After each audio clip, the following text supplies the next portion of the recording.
evening, good afternoon, and let me say good morning from wherever you are joining us from for this another episode of Being a Man, the adventure from boyhood to manhood. And as you know, the goal of this conversation series is to explore a man's journey from boyhood to manhood. We tap into the relationship of our guests with their fathers or father figures in their lives. We also dig into how patriarchy, culture, masculinity, and the challenges they all face as they navigate and cross the bridges of boyhood to manhood. So tonight I have two fantastic girls joining us all the way from the United States of America, and as well as from the Guyana in South America. So I'll be having my guest on shortly. Thank you, Nicolas Yearwood, for information, knowledge to draw from their journey, their experience today. So thank you, my brothers, for joining me from different parts of the world. It is really a big honor to have the two of you live on this conversation. Like I said, I also want to thank those of you in the audience that are participating in this conversation. I also want to bring greetings from Africa. I am Ola Akinwe. I am the founder of Boys Mentoring Advocacy Network here in Nigeria, also incorporated in the United States of America. And I want to appreciate you for your time to join us in this conversation.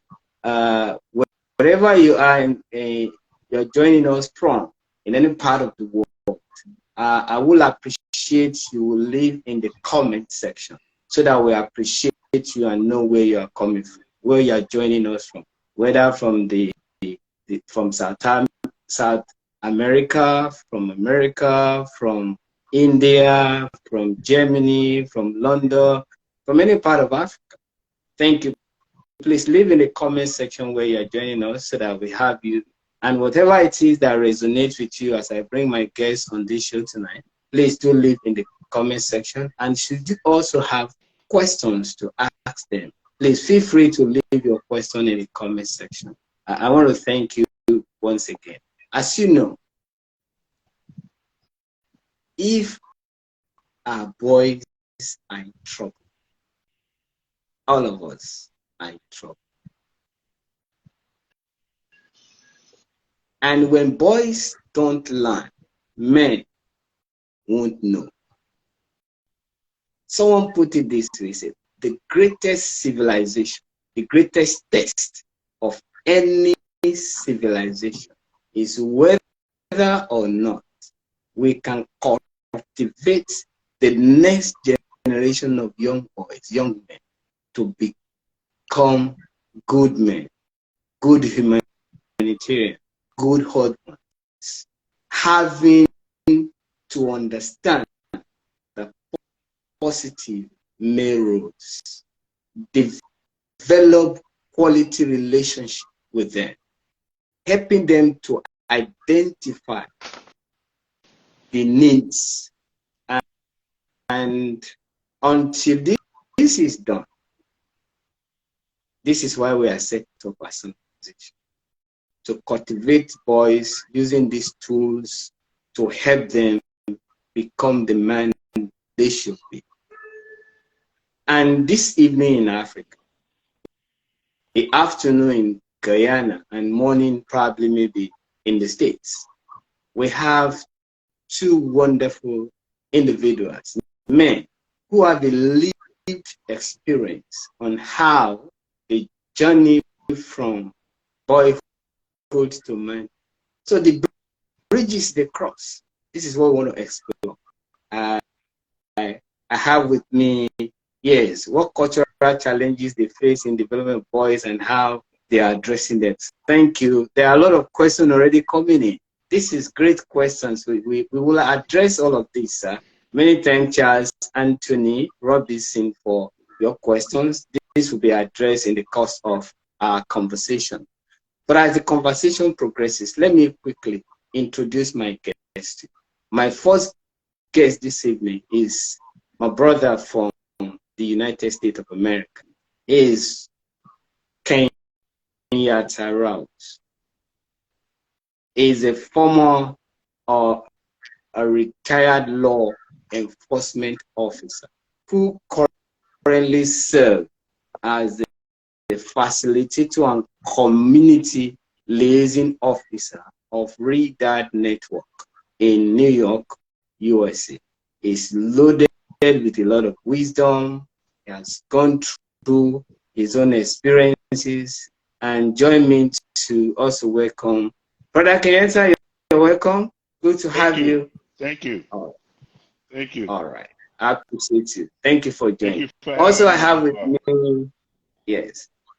Also, I have with me Minister Nicolas Yearwood. He's a minister at the First Assembly of God Church in Guyana, South America. He has strong interest in bringing fatherliness to boys experiencing fatherlessness, thereby helping them to be the best they can possibly be. So, Minister Yearwood, glad to have you with us. Glad for you having me here, Mr. Ola. I'm happy to be here. Thank you both. Now let's jump in straight into the conversation, and I'm going to start with my brother from the US. Before I come to you, Minister Yearwood. Yeah, Bro Kenyatta. Yes. What is the best thing of being a boy to you? The best thing being a boy to you growing up? Just being able to have the free will to, when I was young, to play, have friends, be with my family, and you know, to make the best of it. But I know later on you have some other questions you will touch base on, but I grew up the best, you know, but even though I grew up in poverty, I did not know I was in poverty, because that's all that I knew. So it was still fun in spite of growing up poor. But when you don't know you're poor, you take what you have and you deal with what's around you, your surroundings and your circumstances. So, but the best part of being a boy was just the freedom of doing, the climbing the trees and playing sports and clowning around with my friends. Well, thank you for sharing that. Minister Yearwood, tell us about your experience growing up at home as a boy. What is the experience like growing up at home as a young boy? Well, every young man always wanted to have the validation and affirmation of his father. Sure. My father basically was an absent father. He was at home, but yet absent from my life. I had a problem when I was small. I fell down a flight of stairs, hit my head on a concrete, and my mother said when she picked me up, she put me under the water, the pipe, and I was able to revive. But she said like somehow like the injury that I suffered caused like a disorder, a learning disorder. She made mention that simple things that if she sent me in the shop to purchase one item, I would come back and ask my mother what was it that she asked me to purchase. Simple things like my sister was born after me. When I went to, I could not have laced up my shoes. My sister could have done that. And this also went into the school system. When I was a very, very slow learner, the teachers told my mother that she had a problem with me because I'm not grasping and not learning this stuff. Having born on my father's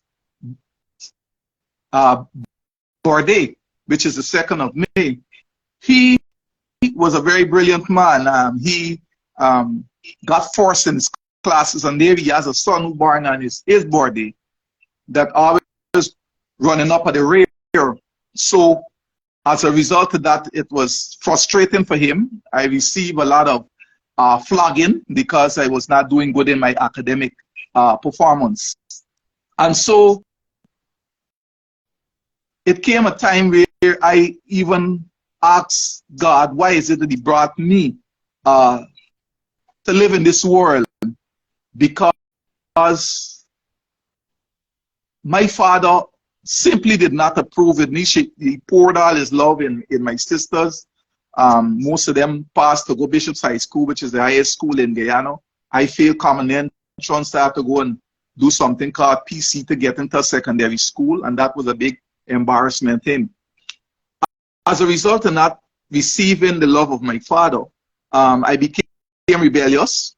As early as age 13, 14, I used to be climbing through the windows to the point and gone and hang out with some 17-year-old friends.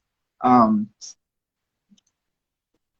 my life basically was a very rebellious one because, you know, the parents got to be careful what they speak over the child. When you tell a child that they will amount to nothing and they're good for nothing, you know, it's like you put a curse on them. And the fact of the matter is, when you have a learning disorder and you're being flogged, you know, the Bible says that in Proverbs 22:15, that foolishness is bound up in the hearts of a child, but the rod of correction shall drive it out far from him. Now, that is a case whereby a child is behaving foolishly, don't want to, has the capacity to learn more, have the capacity to be disciplined, but there is a child who has a disorder, a learning disorder, not because of his fault, and he cannot push himself, and no amount of licks will cause him to become bright because he's suffering from a disorder. And so my father did not understand that.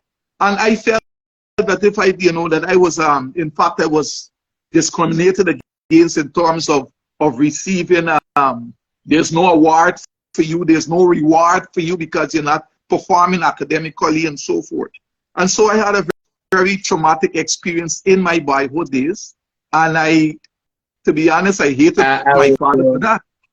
I hated him. Yeah, Mr. Yearwood, I really feel your kind of experience that you had with your father, not giving you that validation growing up as a young man. It's touching to the heart, especially when you said your sisters went to the best schools and you had to struggle to keep up and get into secondary school. Yeah. And I'm going to come to that when it comes to how you deal with issue that has to do with male underachievements, especially now that you are an advocate of fatherliness. Yes. In young boys. But let me get my brother Kenyatta on board. Can I expound on the first question too? Because I kept it short and brief Yes, because I didn't know how long yes, you you were can going. expand. You can expand. Then I'm going to add you to it so Okay. you can expand it alongside. Okay. So now you want to tell us more about the best thing about being a boy. Also, he had just described the father he had growing up. Would you be kind to us to describe the father or the father figure you had growing Well, up? my parents separated when I was 4 years old. So Wow. I was in a broken home, and it was just me and my sister. Um, my father had cheated on my mother and was with another woman, and then had four kids with the other woman. So when I found out about that, once I got older, and my mother never spoke ill of my father. She always still respected him in spite of their problems. Even though my mother did the best and sacrificed to make me have a happy childhood, I was still seeking for something at the time that I didn't know, and was still angry because I didn't have a father figure in the household. So my mother sacrificed, worked. First, she was on public assistance, which is welfare, and she got off of that, went to college, worked 2 jobs, and sacrificed. But growing up, my father figures, my mother put me I grew up in a housing project in New York City, in the Bronx. And this is during the crack era, drugs. So I was put in a local community center where you have, after school programs, sports, friends, volunteer. And the men that worked in that community center, I looked up to them as father figures. And a few of my uncles, I looked up as father figures because there was no one else immediate in my household. My mother did the best she could to raise me and my sister, but she's not a man. So, but she did the best she could. She tried to do both roles, but biologically she's a woman. But but it was tough growing up without a father. Learning how to tie a tie by another friend's dad. I didn't have a male. I taught myself how to drive a car by watching my uncles, watching friends. So growing up in New York City, or no matter where you are in the world, without a father, I know it's tough for people. So that was tough for me throughout my life, most of my life. I was thinking on this again. So, wow, this is really, really touching to me because I can relate with both of your stories. Now you do not. This is why this conversation is just too unique tonight. From Minister Yearwood, he had a father that is absent, yet he was home. From your story, you never had a father home like I did. And both of you still have a vacuum for positive fathering. You understand? So it means it's not just having a father at home that defines the quality of attention or the quality of relationship you get with father. Bro Kenyatta, you see, teenage boys are hungry for fathers like you were in your teenage years right now. Yes, And yes. yes, Because and they care to you need the guidance. You need the guidance and yes, discipline. yes, they care to they seek for care and to connect.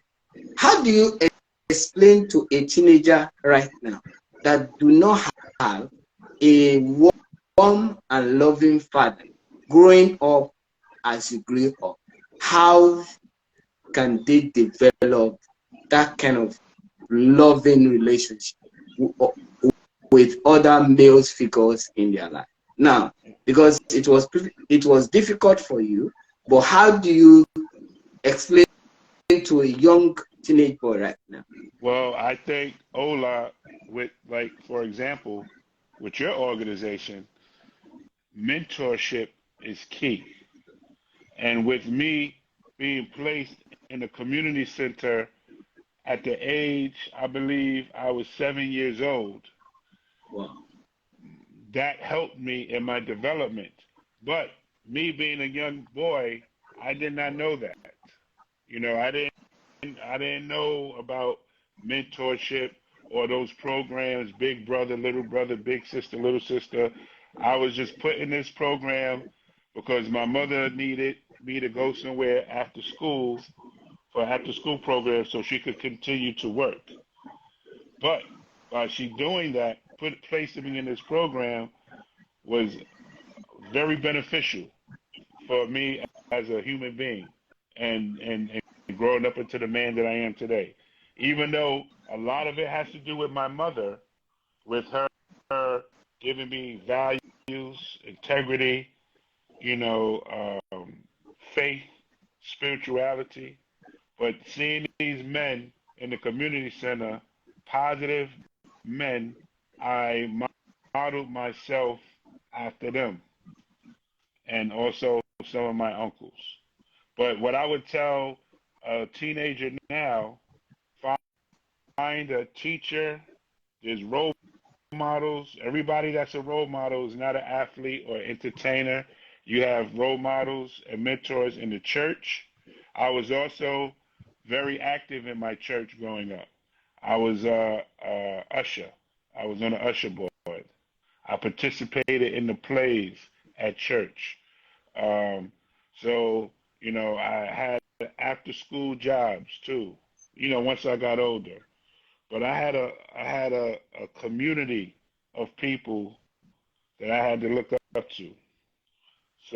So I would tell young people now, you have people in the church, people in school, you know, whether you elementary school, middle school, high school, college, people in your neighborhood, your neighbors. Even though I didn't have my father in my building, I lived in a project building with 12 floors with uh, hundreds of people in the building. There were still families in my building with two-parent households. So I would see their fathers, you know. Oh, thank you. Thank you for sharing that with us. I can relate with your experience very well. Very, very well. Like myself, I came from a family where, you know, in Africa it's a polygamous setting. And my father had us about 17 of us from 3 women.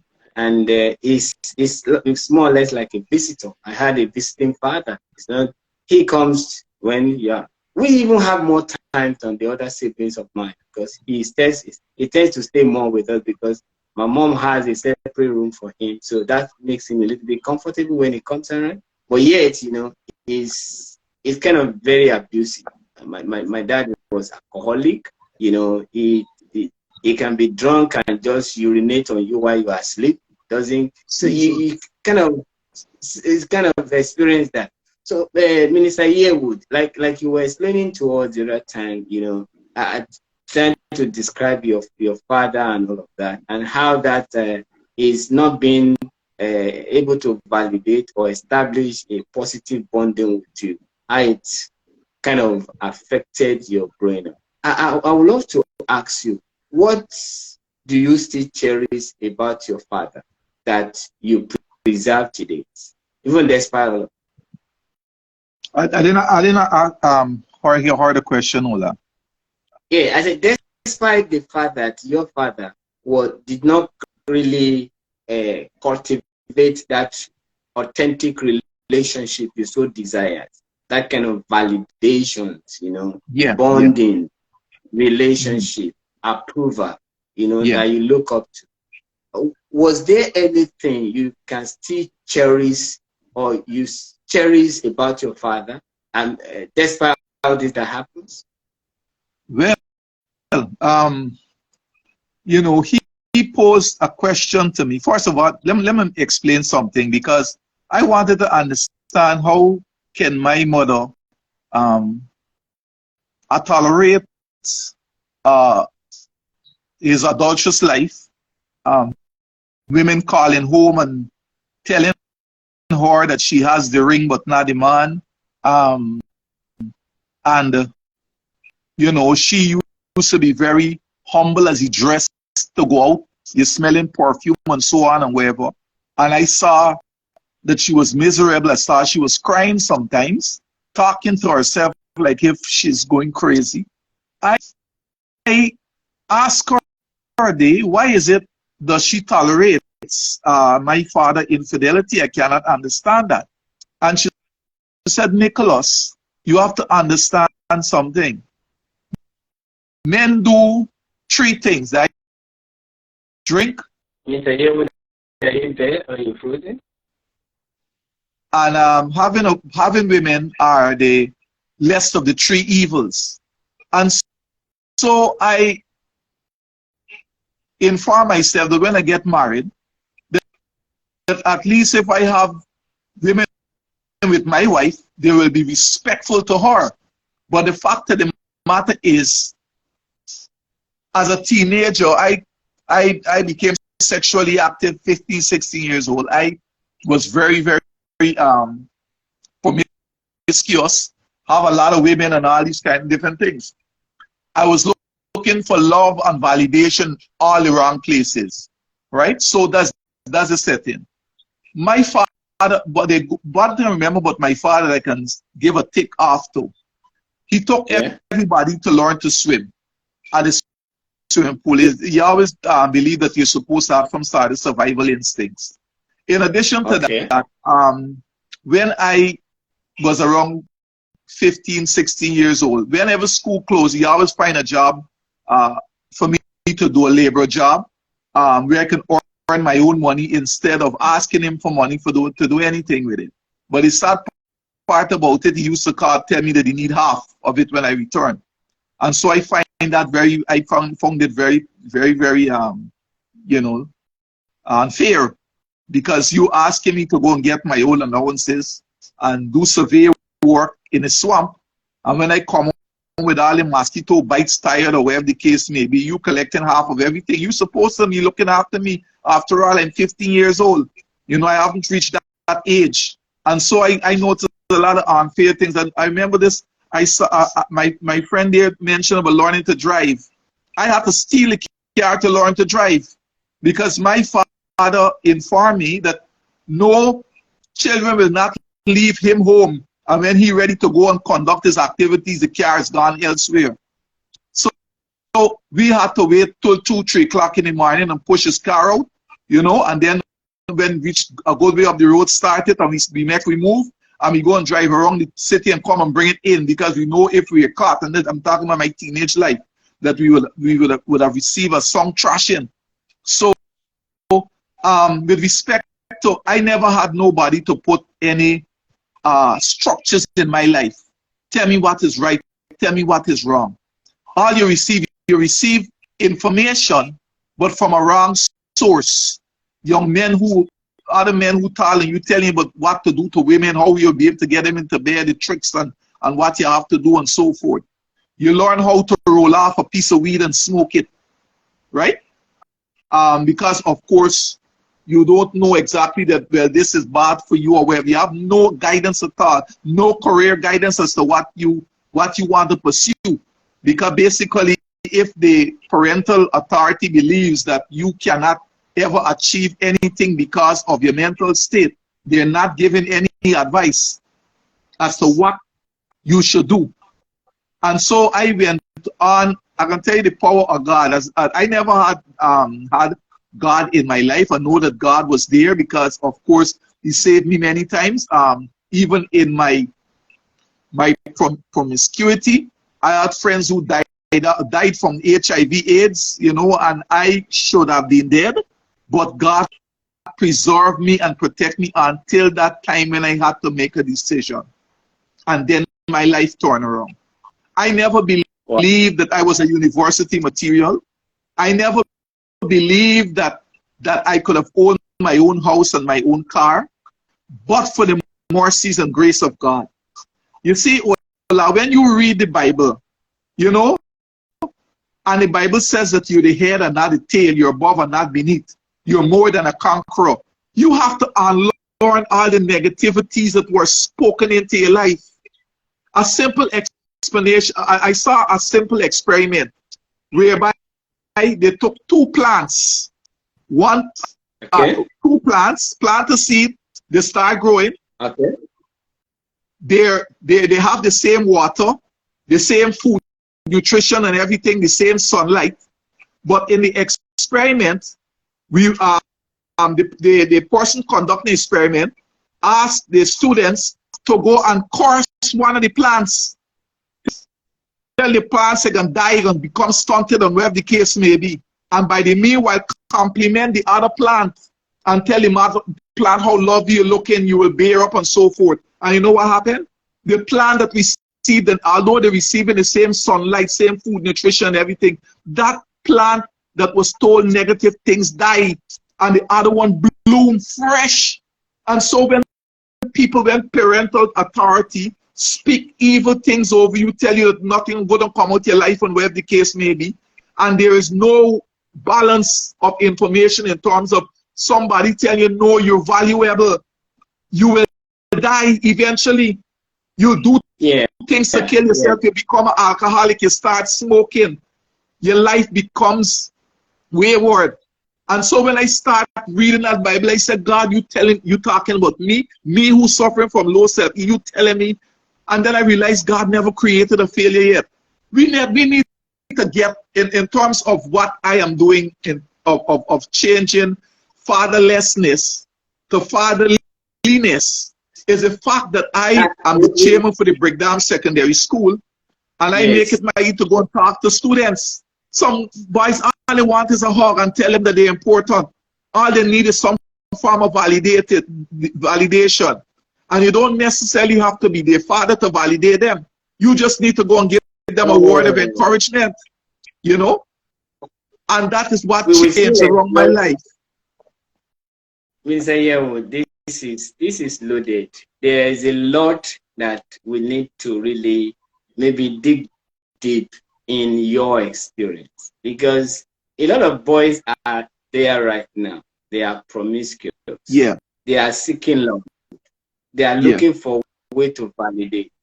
Bro Kenyatta, how do you talk to a young man now, right now, that is going through what Minister Yearwood has gone through in terms of using promiscuity for validation, seeking love all over the place, is bags on drugs, is high on, in the world right now, we have a lot of these boys here in Africa. They are high on drugs, on different cannabis and all of that. Well, so and it's No, go ahead. Continue. I'm sorry. And it appears that it's getting worse every day. The boys that are going into this. From your experience, if you had one, what did you do to overcome this? Well, just let me back up to the beginning of your question, because in my career, I've seen a lot. And our youth today are very misguided. And even though we have to move forward with technology, which was a great thing, but it was also a bad thing. The people of today know too much information too fast, too quickly. Your average 9-year-old is like a 12-year-old. A 12-year-old is like a 16-year-old. A 16-year-old is like a 22-year-old. There's too much information with the internet, the cell phones. But I try to tell young people, because a lot of young people, they just live for today. They're not living for tomorrow. They're not thinking about the future. They're not caring whatever drug they use, that they could overdose today and not be here tomorrow. They're not thinking about the damage they're doing to their body, to their mind, to their soul. But I tell young people to try to do the right thing in life, because I believe in karma. When you do good in life, it's going to come back to you. and also education. That gives you options in life. Education gives you options. And also, I tell young people, especially in New York City, um, with civil service jobs, I tell them at the age of 16, while you were in high school, you could take the NYPD test, fire department test, EMS, New York City Corrections, New York City Sanitation, New York City Transit to be a bus operator, a train operator, a train conductor. And then you go to college. And once you finish college, if you don't find the career that you went to school for, one of those city jobs will be calling you to hire you. And you could do that in the meantime until you do whatever it is you choose to do. But you're getting medical benefits, you're receiving a pension, you're receiving a 401k plan. But I try to tell young people to look ahead. Don't think about just today. Think about tomorrow. And as far as having sex, being promiscuous, again, like the minister said, people dying of HIV, AIDS. I've had people in my family die of HIV and AIDS. I have friends has passed away from it. Even though there's a lot of drugs,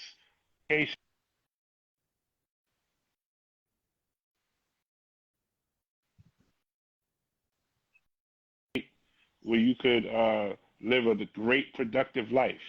I understand with having HIV and AIDS now. But at the end of the day, if you could prevent from catching any disease, that's what you don't want to prevent any. So I tell them obviously to use protection, but you need to be careful because are you ready at that young age to be a father, which takes a lot of responsibility and it takes money. And if you want to have a child, I would suggest try to do it the traditional way, right? Meet the girl, court her, date her for a few years, 2 or 3 years, get engaged, then get married, and then start your family.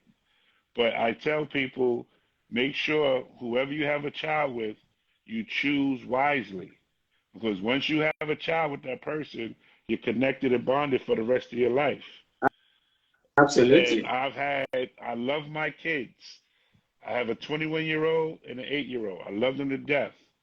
But the relationships with their mothers, sadly and unfortunately, wasn't the greatest.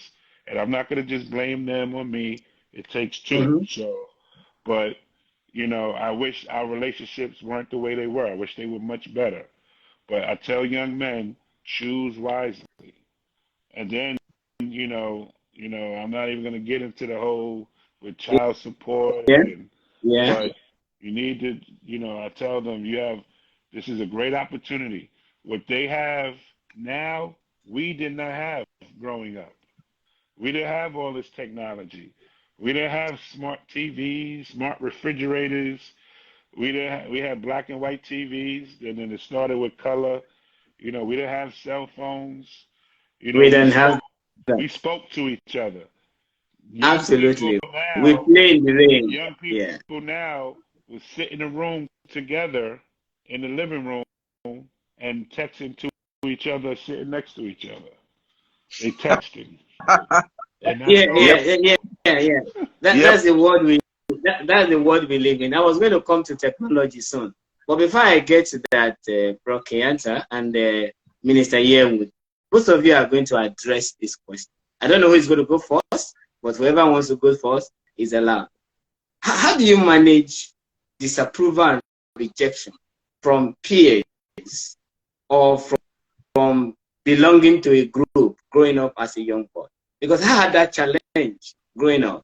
You want to belong to this group of boys, they give you this disapproval and rejection, and you got hurt. I don't know if you experienced that. How do you deal with that? Okay, may I go first? Yeah. Now, I always believe that, after suffering from a lot of rejection from my father, disapproval, validation, and all these things, I find myself being a loner at sometimes because if I have a friend and you are giving me constructive criticism, I will turn Yeah. that as being rejection, because as far as Yes. I'm concerned, you're being negative, and I would isolate you so quickly. You would come at my gate, and I don't want to have any talking with you.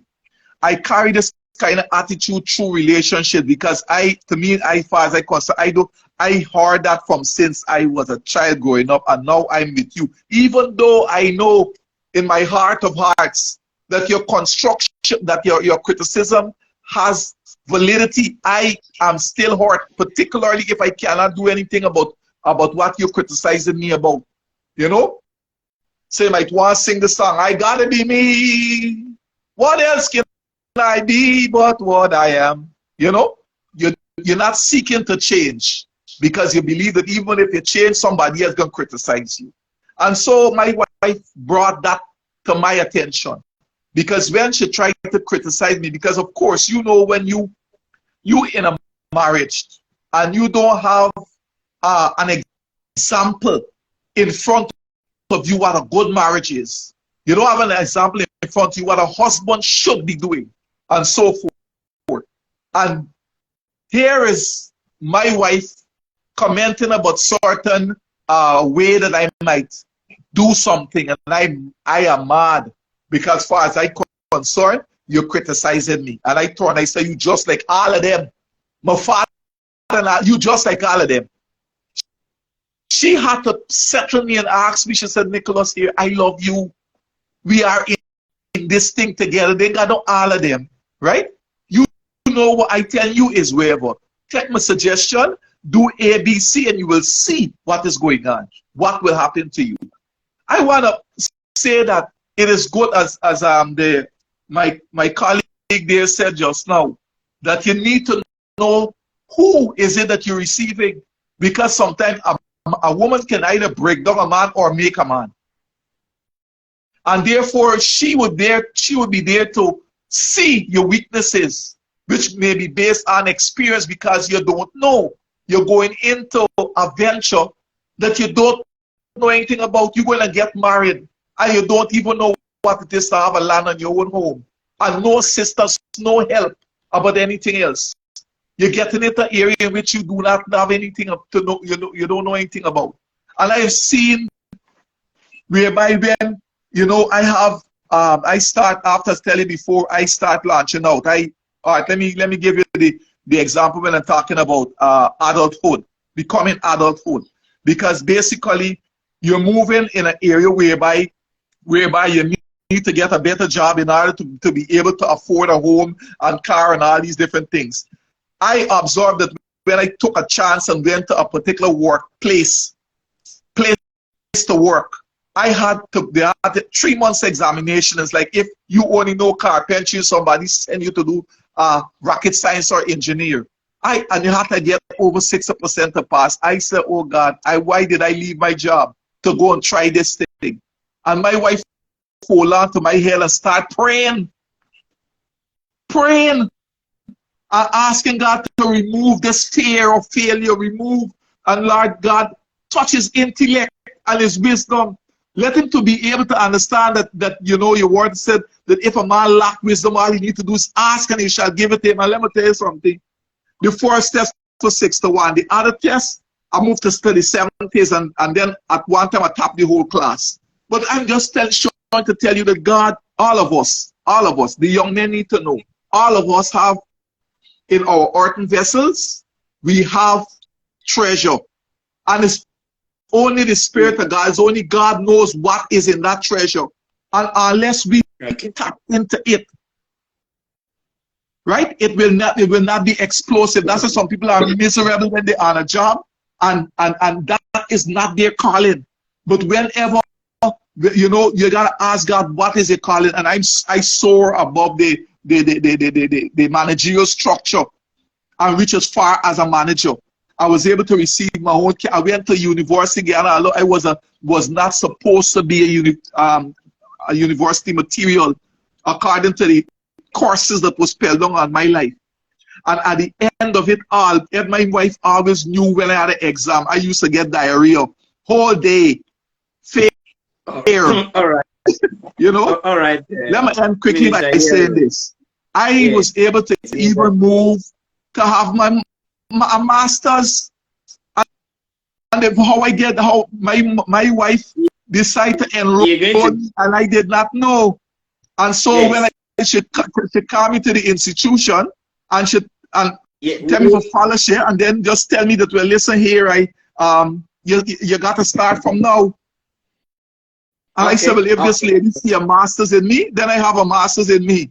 So we follow a lot of things, but we got to get, God allow people to come and fan it into flames. You know, you got to get the right people to build structures and Yeah. speak life where there's death or fear. Oh, thank you for sharing. Sorry to Thank you be so so much. loud. Yeah. Yeah, I know. I understand where you are coming from and how the journey looks like, and the joy of expressing the journey, the bridges you have crossed, and how you've gotten to where you are today. You know, all your experiences are relatable. I tell you the truth. You know, someone that to the family is like it's written off, to the society it looks like how I'm going to amount to nothing, and all of a sudden there's this shift of change that comes into one's life and Yeah. begin to kind of give you a direction. It find a path for you, and you Yeah. don't know where this divine power comes on you, and that has led you to restoring you even much more than what you have even maybe think or consider. Like I said, that's a very good development coming from your end. But Bro Kenyatta, the question is, how do you manage disapproval and rejection growing Yeah. up Okay. as a No. that's for my brother. Let my brother respond Oh. to that. Oh. Sorry.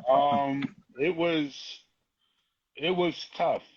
I didn't really have issues with my peers growing up because where I was raised was a tough and bad area in the Bronx. Like I said, there was a lot of crime, murders, drug dealing. People, different personalities, a lot of fighting with people. I was respected growing up because I was a cool guy. I was funny. I wasn't really small all the time. So the people that were the people who worked You just say you were funny, uh, Bro Kenyatta. You just say you were funny, yes, right? I was like a class Oh, clown. I was a class I'm going to take you. I'm going to take you on that. I'm going to take you on that. I was a class. Tell me the funniest. Tell me the funniest thing you ever did as a young boy. Oh wow. Oh wow! Wow. Let's go there. Let's Okay. go there. Well, I've done a lot of mischievous things that I've never. uh, but funny. Let me. Well, my mother did not like pets or animals.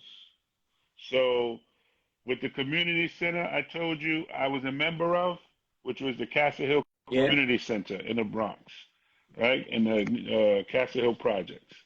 Um, we also went away to summer camp in the summer, right? Camp Sebago. And I was a camper there, and then eventually I worked there in the kitchen staff. So one day I'm coming back from camp with my big duffel bag. I had a big military army duffel bag that I purchased, the big green bag. I come home.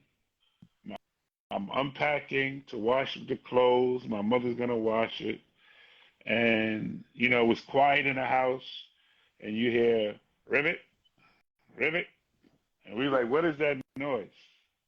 Where's that coming from?" I was like, "I don't know." She was like, My mother screams at me, "Did you bring something back with you from camp?" I said, "I don't know. No, you don't like animals. No." So come to find out, in my bag was a frog that traveled from my camp, upstate New York, down to the Bronx. And that was my first time hearing it when we got into the house. So I got Oh. rid of it. I got rid of it, but I didn't. I got in trouble, but my mother yelled at me. But she's like, "Don't you bring no animal?" I said, "I didn't bring the animal. It got in my bag. I don't know how." She thought like I brought it as a pet to keep, but it was an accident. I didn't know, you know. But Yeah. Yeah. what I was gonna say to you about rejection is, Yeah. even though I didn't know my father and he wasn't active in my life growing up, even though I didn't see him, it was still hurtful because he never attended any of my graduations or any accomplishments I did.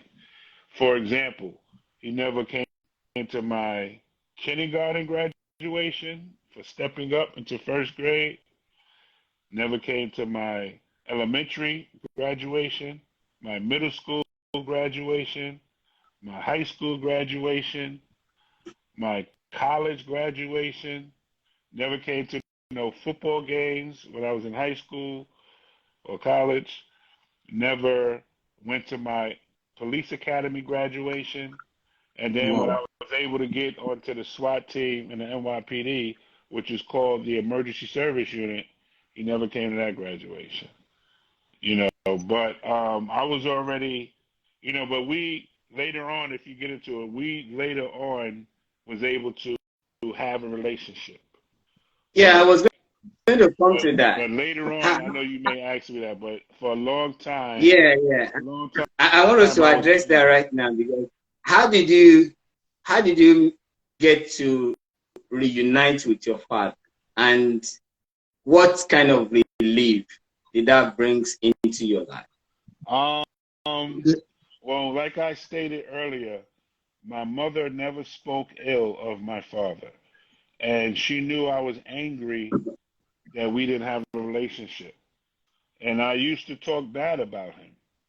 You know, hate is a very strong word, so I don't like to use that a lot. But growing up, I had hate in my heart, and my mother told me to stop. She goes, "You need to go speak to him and tell him how you feel." But I was still angry. I was still angry because I felt in my head he left my family to start another family. But then I realized my brothers and sisters that he had with, he eventually got married to the woman. Then I realized it's not my brothers and sisters' fault. They didn't ask to be brought into this world. So, so I came with peace with that. And with my stepmother, because his second wife is my stepmother, I'm at peace with her as well.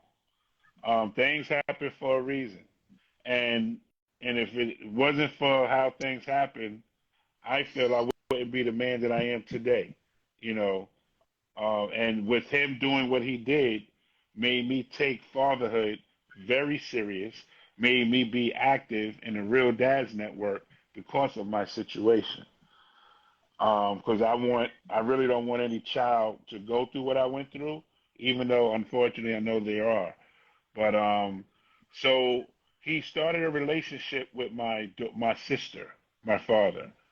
That he would come. He used to live down in North Carolina.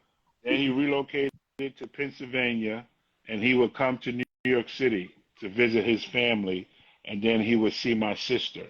They would go eat. He would take her shopping, and my sister said, Dad wants you to come, and I said no.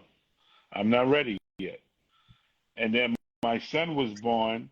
I said, don't show him no pictures of my son. Don't give him no pictures, you know.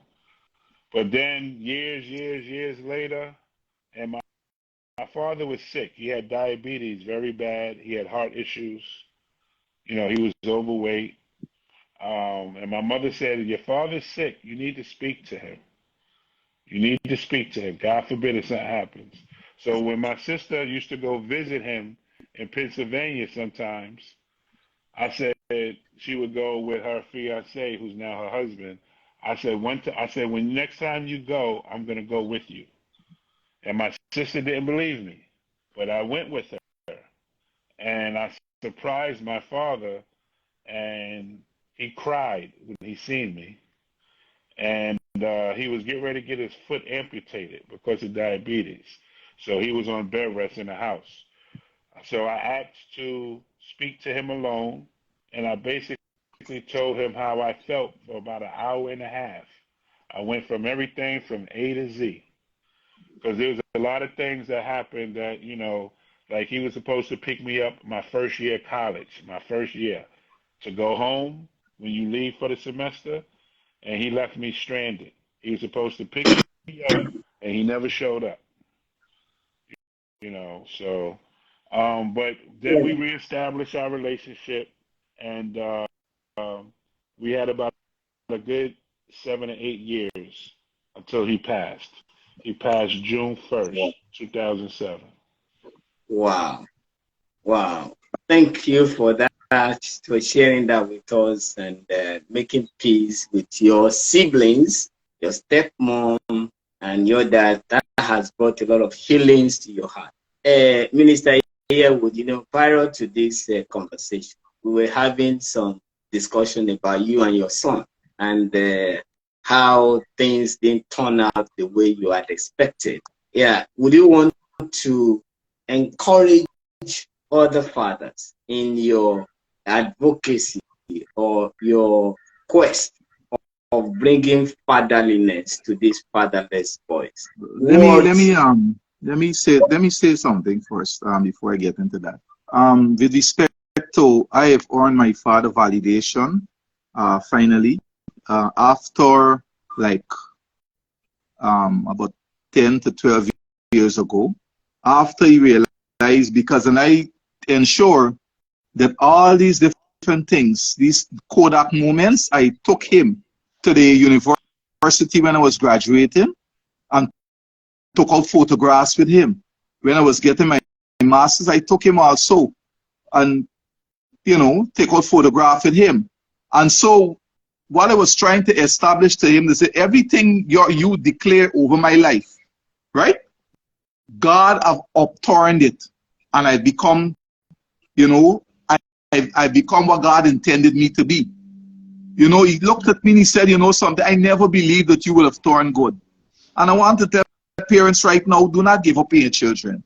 And what happened is that what I did at Christmas time, I picked him up from home and brought him for Christmas dinner. And after the dinner, he said, okay, he ready to go. I said, no, before you go, I want you to do something. He asked me what? I said, I want you to bless me, because I've been living a whole lot of negative things. A lot of negative things were said over my life, and I want you to bless me. He said, well, me and know about these things, man. What want me to do? I said, well, you lay your hand on my head, right? And as you don't know, you shall repeat after me. Whatever I say, you just repeat it. And I start quoting some scriptures in the Bible, a blessed and highly favored, you're above and not beneath. And the man said, when I done, the man even start saying some other stuff, just blessing me. And there is it. I wanted him to revoke the curse and so on. Now the young man that I tell you this purported to be my son, at that particular time,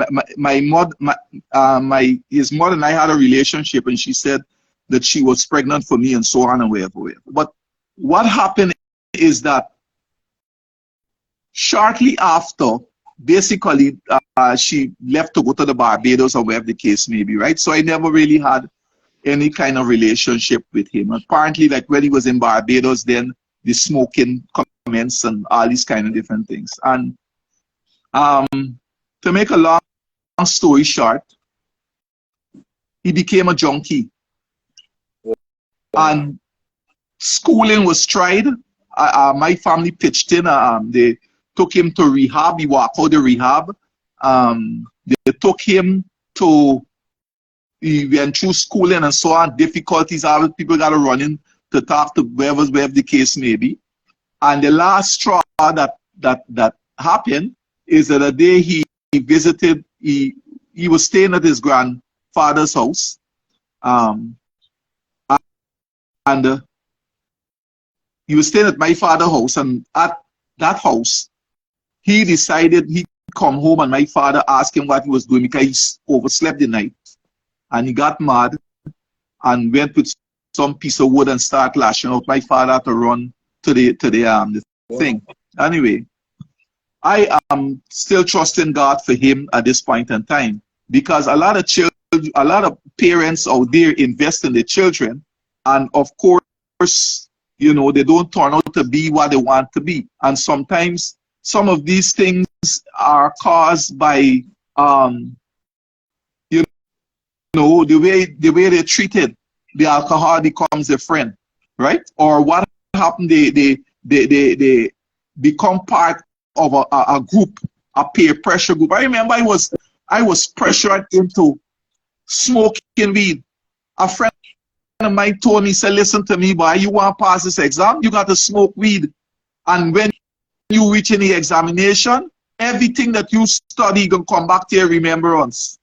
So while I was struggling in the biology test, I looked wrong. I said this guy was breezing it. When I look at it, there is my boy, he's smiling, and he just looking around. He pick up a pen to write anything.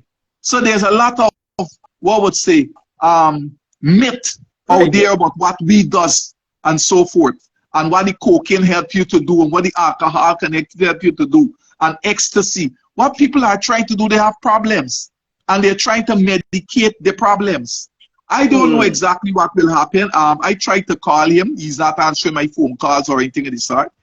I don't know exactly what is happening. When you can't do anything, all you could do is pray. You know, all you can do is pray.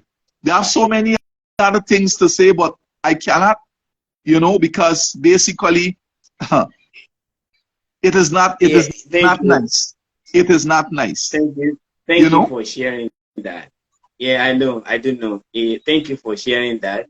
I know our listeners from whatever part of the world you are joining us, we want to say thank you.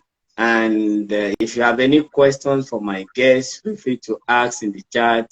Bro Kenyatta, you've had Minister Yearwood experience as someone who has almost lost the son into drugs and some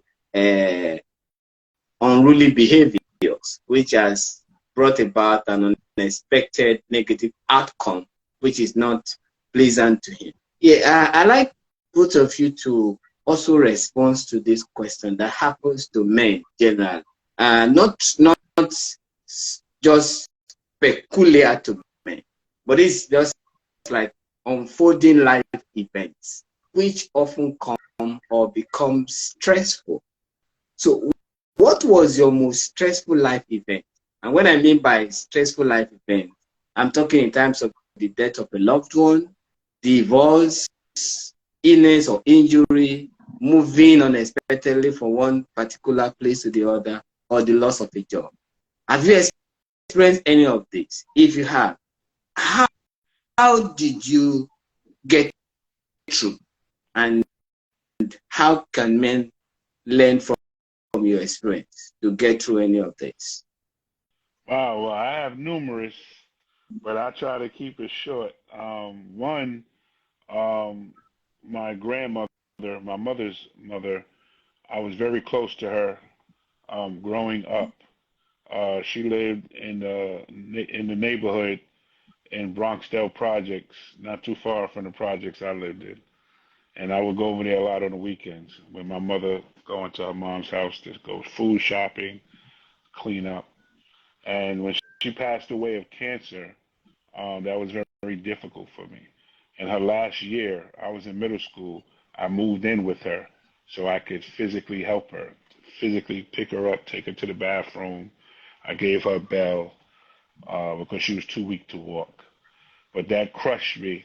That was my first real experience at that time of death of someone very close to me. So, but you know, with my mother and having faith, was able to help me get through it and know that my grandmother's still looking down on me to cover me. And I would still talk to her because she's inside, you know, inside of me. But and something I will also say quickly is what I experienced with both of my children, especially my son, not being able to be the father and parent I wanted to be, because me and his mother didn't get along and had the experience going through the family court system for 11 years. That was very challenging. The system is broken. The system is biased, and it was very costly. Um, and it wasn't a great period in my life, and it didn't. I wasn't. I felt I was restrained of being the type of father I wanted to be, and I wasn't in the household every day. So I had to fight for joint custody, and I had to have visitation. So I didn't see my son every day like a normal parent would have that relationship with their child. So that was very, very stressful for me. But I had to stay faithful, um, with my God, um, with my family, with my friends to keep me to help to keep my spirits up. But we all have bad moments in life. You just got to keep Yeah. moving onward and upward. You can't go backwards. You know, it's just a part of your trials and tribulations to make you a better person. Because I feel we're all here on this earth for a purpose. You know, yes, we're all born at a certain time, and we don't know when we're going to leave this earth. So Yeah. what's important is that dash that's in the middle. What are you going to do with your time while you're here? So, and just with you, Ola, I just want to commend you for having this discussion. I want to commend you for doing the great work that you do in your country. But you're my brother. You're always going to be my brother. And thank you for the Real Dads Network for making that connection for us. Yeah. So, and like I Yeah. said, it's a network. Yes. Thank you, Bro Kenyatta. We are gradually coming to the close of this conversation. But before I let you go, there's something very dear to my heart that I want to ask you. And this is a personal question. You just made mention of that we're just here for a purpose, for a reason.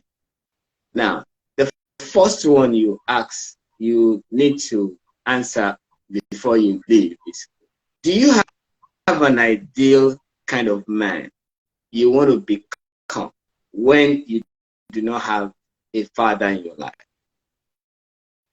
Can you describe that kind of man you want to become then? And have you become that man? Um, I say yes. I've become a man of character, great character, integrity, a man with values, self-worth, and I try to do the right thing all the time. And I try to do the right thing even when people are not looking, doing the right thing. Um, and I always will pose this question to myself: if my parents did not separate, would I be the man that I am today? If my parents, if it was a nuclear family, and he was in my life from day one, I feel I would have been different. I feel I would have been different. But I think because of my mother raising me, uh, the way she did, you know, I'm going to say this because, I was mischievous. Like the minister said, I rebelled a little bit, but she kept her foot in my behind to keep me on a straight and narrow path because I could have veered off. Because I've had friends that I grew up with that got in trouble, that went to jail, that went to prison, that got killed. I was afraid of my mother, of disappointing her. You know, so I wanted to be a man that I said whenever I have children, that they could look up to.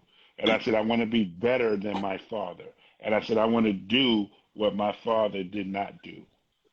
So I do feel with me not having a father um, all the time in my life, that I did turn out pretty good You know, I think I'm blessed and favored, you know, highly favored, you know, with how things turned out in my life. And something that I also want to promote with organizations like yours with mentorship, you also have intercollegiate college fraternities that do mentorship. For example, my fraternity, Alpha Phi Alpha Fraternity Incorporated, we have mentorship programs. I see a brother that's on Instagram now, Omega Psi Phi Fraternity Incorporated, Phi Beta Sigma, you know, Kappa Alpha Psi.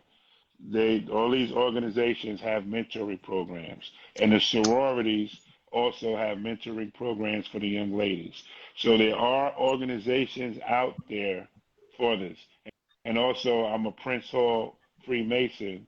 We have an organization also, the Knights of Pythagoras for young men, which is like a mentoring program. So there's organizations out there. You have Google, you have the internet, they're out there, and you know, there's men willing and ready to mentor a young man, a young woman, you know, to make them great and greater than what they already are. But to your question, I think I turned out pretty okay under the circumstances because I had a lot of trauma in my life, you know, and my father was a Vietnam veteran. You know, he used drugs too, and he claimed some of the drugs was the reason why he wasn't a father to me.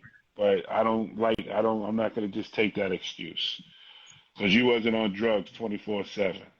You know what I mean? So you had to have a point in your mind where it was clear that I'm not seeing my son and daughter, my first two born. He may not have done something much more than the knowledge that was available. Some will have acted based on the fact that, oh, this was the trauma he had himself, the challenges he had himself, the betrayal he has been through, the kind of life he encountered. All of this might have contributed to the outcome he had while being a father. And this is still affecting some of men out there right now because of the encounters of their life, the betrayals, the challenges, the mistakes, the regrets. So all of these sometimes contributes to our overall behaviors as we begin to approach life in our later years and all of that. And most times, this is not really too encouraging for men. But you don't blame them because the programming they got while they were growing up, the kind of early childhood situations, circumstances they equally been through or have gone through, also contribute to what shaped them and their behaviors and their outlook to the kind of life they lead. So, and in most cases, I was able to forgive, but I didn't forget. I was able to forgive. Yes. Thank you for forgiving him. I'm going to come to Minister Yearwood as we are gradually rounding up this, right? Minister Yearwood, you are now into fatherliness as antidote to fatherlessness. And I wanted to actually ask this. Is there anything right now that you are doing different than your dad, that you want other men out there to find a way to receive as education from your experience of being a father? Right now, that a recent research would indicate that 2/3 of the families in Guyana are led by females. So it means that therefore you have basically sperm donors instead of fathers paying any attention to them. My call is for all men, particularly men who know what it is to raise a child, men who are guardians, men who can put structures and courage. Whether you live whether it is in your neighborhood, whether it's on the job, wherever you are, if you see a young man, you need to speak to him. Because many times, a lot of young men pass your house, teenagers and so forth. They see you look like you get it all together. They want to know exactly how you become successful. They want to stop and talk to you. But of course, a lot of us, we may only be concerned with our own children, with our own affairs, not knowing that we can contribute to somebody else's life. And so, at present where I am, I'm visiting schools, I'm ministering to young men and young women, I'm speaking life into them, I'm praying for them, because that is what more than anything else they need is love. They need love, they need validation, they need you to call and tell them that, well, listen, what you're doing is wrong. I praise God that at the end of it all, I was validated by my father. Because every time I visited him, he used to hug me and then he used to walk out and follow me by the gate, you know, and so on, and keep saying, my son, my son, my son. At one time, when we were celebrating my birthday, he gave me a big thick gold ring.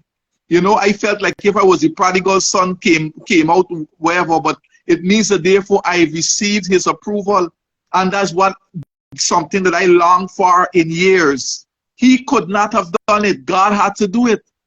And therefore, answering your question, I believe that there's a need for us knowing the journey that we took on, to be able to relate it and tell youths that you understand what they're going through. And then based on, in fact, when you describe your life to them, what you go through, immediately you got a bond right there, and they want to know what is the solution, what can I do, and how can you help me, daddy?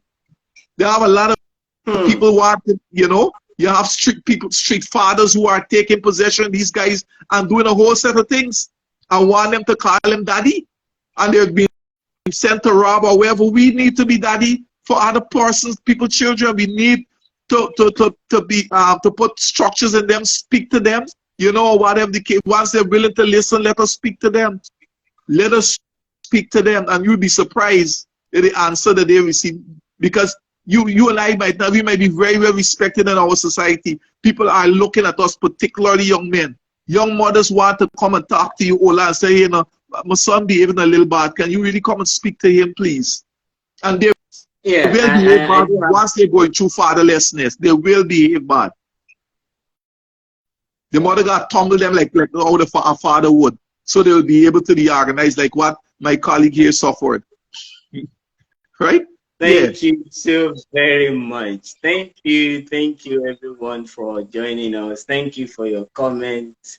Thank you for your questions. Bro Kenyatta, thank you for your time. Thank you for sharing all of your experiences with us. Minister Yearwood, what a great experience. The balance of this means is such that one had a father who was absent and stayed with him, and the other one did not have a father who was with him. And in the end, both of you made up with your dad, irrespective of the circumstance that had led them at that point to make a decision that was not in your favor, but to have said something that is not in good position to serve. I really salute your will, your forgiveness, and to all men there who will listen to this, no matter what our fathers have done to us. I received a lot of abuse from my dad, a lot of neglect from my dad. In fact, I say it everywhere. I cannot remember a day that my father even bought me a pound in my lifetime. He never asked me if I was hungry, let alone know I have food to eat. Yet I remember when he died, I was the first among the males to get home. I was the one who went to bought his coffin that was used to lay to rest. I chose the coffin that my father was buried. Yes, that is the love. I knew quite right at that point there was nothing he could do, that he has done the best of his understanding. And to all men out there who are still having grudges with their fathers, young boy having grudges with your fathers, please do understand that this is the time to express love for your dad. He couldn't have done better. That is what he can understand at the point he made that decision. So every conversation comes to an end. I feel like this conversation should continue. My brothers. Can I but say you something know, before we leave? yes, I'm going to give you a parting word, Okay, go Brakia, ahead. before we go. You're going to say, you know, this has to come to an end. And for all of us who have joined us from Trinidad and Tobago, from other part of the world, we are Boys Mentoring Advocacy Network. We are into cultivating boys to become men they ought to be, you know, to love, to inspire, to create values, and to educate other members in their society. We have series of programs we use to achieve this. We have the Being a Man program. We have the literacy for young men and young women. We have creative nurturing program for them where we use crafts to teach them how to develop focus, concentration. We have annual programs. We have the Solve Tribe, which is a math intervention development program for young boys who are gradually being disinterested or losing interest in maths. And we recall a lot of great result from. So if you want to know more about us, just reach out to us. I will leave the comment how you can navigate Boys Mentoring Advocacy Network. Just be man on social media. You can locate us. Bro Kenyatta, before you leave. Yes, I just want to. Oh, go ahead. Yeah, before you leave, as part of your final word, how do you want to die? You said, how do I want to die? Yeah. Oh, okay. I would like to. So with that, you. I would like to be over 100, and as our Heavenly Father says, right, live to 120. I would like to be able to live as long as I can to see my grandchildren, and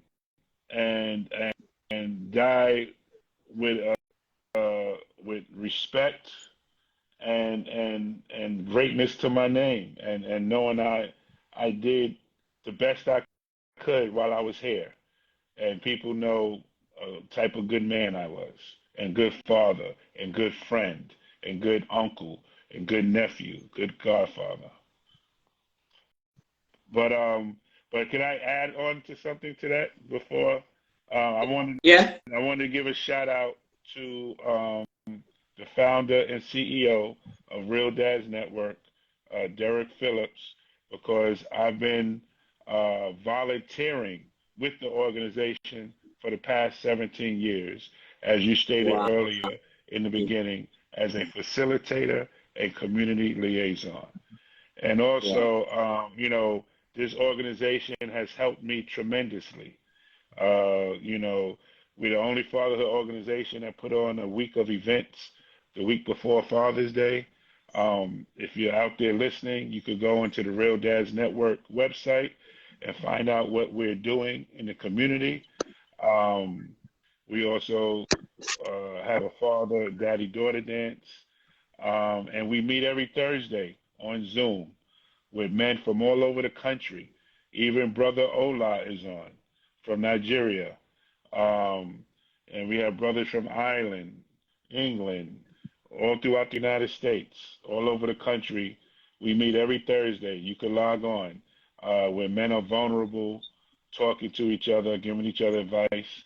And we try to keep dads connected in their kids' lives, or try to connect fathers with their children one dad at a time. And also with my great fraternity, Alpha Phi Alpha Fraternity Incorporated, our mission statement is Alpha Phi Alpha Fraternity Incorporated develops leaders, promotes brotherhood and academic excellence while providing service and advocacy for our communities. So we are out here globally doing the work for our people and people globally. So thank you, Ola, for having me. Thank you to the minister for being a part of this conversation as well. And I look forward to possible future conversations. Oh, Thank you. great. That would be great. I think that would be great. And Minister Yearwood, yes, as we draw close to this conversation, everything comes to an end. Everything. this is coming. You're going to close this and we say goodbye. What is the greatest question you've ever asked yourself? And have you found an answer? If yes, what is the answer? Well, I would like to know, when will men return to the God-given responsibility and raise children the way that they need to? Because it is getting worse. I also want to know what the powers that be, where the governments, what interventions they can make so that they will be able to provide a forum to deal with hurting males, because the men are the persons that are builders, men are fathers, men are brothers, sisters, men are the one who ensure that the structures are in, the wheels of production are turning. So what happened is that there's a need for an intervention, not only from the government level, but most importantly the church level, to be able to change this situation, because our young men are dying. Our young children, the age of persons dying are be getting younger and younger. And we must stop the drainage that is going on of human skills, the drainage of young people going down into the pit. That is a question that I need to answer. And what happened, I believe that you and I have the answer, Ola, but the fact of the matter is we need more persons to come on board and reach out and stop making excuses. You know, we need to have a forum so that we'll be able to address the issues young men that are going through straight up, and those of us who have the experiences, particularly those we that are on the forum who know what it is to experience fatherlessness, and which comes in many forms, absentee fathers that are not there for people, and these sort of things. We have to be able to set an example and open our doors so that any child could come knocking and say, listen, Uncle Ola, I want to talk to you. I'm having this issue. I just not before we spoke, Ola, I just come from a particular school in question. And the child will go in and say she want to talk to me, and then come and tell me about the fighting of the parents all the time and so forth. And his father want to commit suicide. No, I didn't have time to chat, but that is not a good experience for a young child who's about 9 years old that is going through in a home. The problems are many. I cannot do it alone. I need you, gentlemen. We need to connect, and we need to communicate, and we need to discuss and find workable solutions. Okay. Thank you so much. So how can people find you? Where can people find you? Well, you have my number. You have my you should have my my email number. Okay. Right? Okay. You could have you could give it to them. We can chat. Okay. So thank you. Shout out to Fidelity. I appreciate you, Fidelity Lodge 97, Medina Temple. Thank you for joining us. I really appreciate you. I want to connect with you in person, and I want to see how we can have this great work continue, and how you can be a resource driven for our organization in Africa and also in the US. Our programs in the US are coming forth. Like you said, one of our goals in 2025 is to have a global summit on Boys Future, Boys Challenge. And I've been on this conversation for the past 2 years. So we look forward to a global summit, possibly in partnership with Read That Network, all live in New York, with one of the great institutions. We are working already. The work is underground, and we hope that before the end of the year, the world will know our great steps in addressing Boys Future, Boys Challenge globally. And we extend our invitation to South America, Caribbean, Europe, Africa. It will be joining us in these conversations, and that will bring us to the close of today's conversations. Brothers, sisters, my personal philosophy in life is to have ask myself, how do I live? That's the greatest question I've ever asked myself. How do you live? And in my quest to answer this question, I created an anagram for the word LIVE. And that becomes the pillar that supports my existence, that drives my existence. It becomes the wheel that turns my tires, that moves me forward. And the first one is in the word live. The first letter there is L. Love others. Love is illustrated for me as a sunshine. It gives that sun to everyone on earth. It shines on every man, good or bad, black and brown, white or black. Does not discriminate. And you know what? It does not come back to the earth, to the plants, to the animal, to the human beings. You owe me because I gave you sunlight. It never comes back. So love is giving, is sacrificial, is action. Go out there and love your brothers. Demonstrate it in action. That's the first pillar that drives my life. So when I wake up every day, the first thing that comes to mind is, how do I demonstrate love for others today?